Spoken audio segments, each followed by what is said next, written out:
অবস্থান করে আয়োজনের মধ্য দিয়ে স্থাপন পরিচালনা করতে দেখেছি আমরা। আজকে যেন বিশ্বকাপে রয়েছে তার বিভিন্ন কারণে দায়বদ্ধতা রয়েছে, সেই জায়গা থেকে আজকের জন্য বিপজ্জনক আজকে আবার বাংলাদেশের স্বাধীন সর্বত্র যেন বিপন্ন হয়, আমরা যেন আবার অলক্ষিত হয়ে পড়ি। আমাদের সেই দেশের সেনাবাহিনী যারা দেশের প্রতিটি গুরুত্বপূর্ণ মুহূর্তে জাতির পাশে এসে দাঁড়িয়েছে, তাদেরকে আজকে আবার বিতর্কিত করার একটা প্রচেষ্টা শুরু হয়েছে। জনগণের আকাঙ্ক্ষায় পরিণত করতে পারেন সেই কামনা করবো, সেই প্রত্যাশা করবো যে এই দেশটা কারো বাপের না। আমার গায়ে খুব লাগে এই কারণে, এই দেশটা যদি আমার বাপের না হতো এই দেশটা আমার হতো না। এই দেশটা যদি আমার না হতো, আমার বাপের না হতো, আমার ছেলের দেশ হতো না, আমার নাতির দেশ হতো না।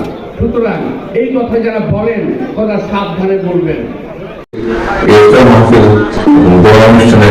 মহাসচিব সাহেব যে কথাটি বলেছেন ওনার বক্তব্যে, যে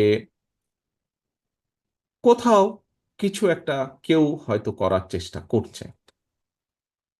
পালন করবেন প্লিজ এই মুহূর্তে এখন আমরা এতক্ষণ